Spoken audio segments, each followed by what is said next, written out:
Fahafahana manafaingana ny fitsinjarana ny karamanmpiasa eto Madagasikara, indrindra ny any amin'ny tany lavitra ny fampiasana finday. Io no nitsongadina nandritra ny fifanaovantsy ny mpiara-miasa teo amin'ny Ministeran'ny Postra sy ny fifandraisan-davitra sy ny orinasa Croma. Ampianana ny fikirakirana ny lelavola sy ny tsy fandriampahalemana ihany koa izany. Fanadihadiana entiny Yves Richard. Tsy azo hidivirana amin'ny fanatsarana ny fandraharana rabola eto Madagasikara ny fikirakirana vola amin'ny finday. Azo trandrahina anaovana paiement de masse toy ny fandoavana karama ampiasa ihany koa izany.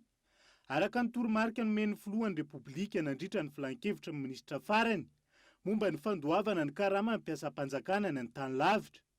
Mpiasan'ny orinasa Croma malagasy manodidina ny 900 arak'izany no nanomboan'ny Ministeran'ny Postra sy ny fifandraisan-davitra ary ny atao arak'ajy mirindra izany.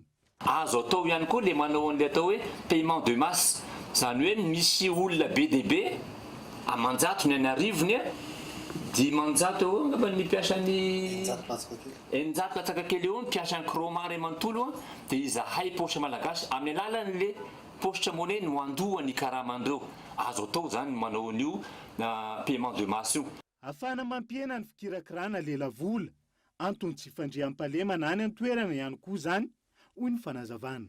Raha eninjato eo ny isan'ny mpiara-miasa ao anatin'ny tokantrano anankiray misy ataoko hoe eminy eo dia efa eninjato sy 3 arivo zany no iaraka ikirakira nyty teknôlôjia ity ary manodidina zany mbola misy 10 avo eny dia azo atokisana fa 9 sy 3 alina zany no tonga dia isitraka ny fampiasana ity teknôlôjia ity. Zany dia fanentanana aloha voalohany fa malina indrindra ny tena filan'ireo mpiara-miasa amin'ilay projet zany dia mamaly ihany koa ny tena efa iahatra amin'izay dia ny hoe ity tonga dia atokisana fa mipetraka ny insécurité amin'izany fampiasana ny teknôlôjia izany. Ampienan'ny fanontana vola ataon'ny fanjakana vokatry ny tsy fanajana ny vola taratasy eto Madagasikara ihany koa izany.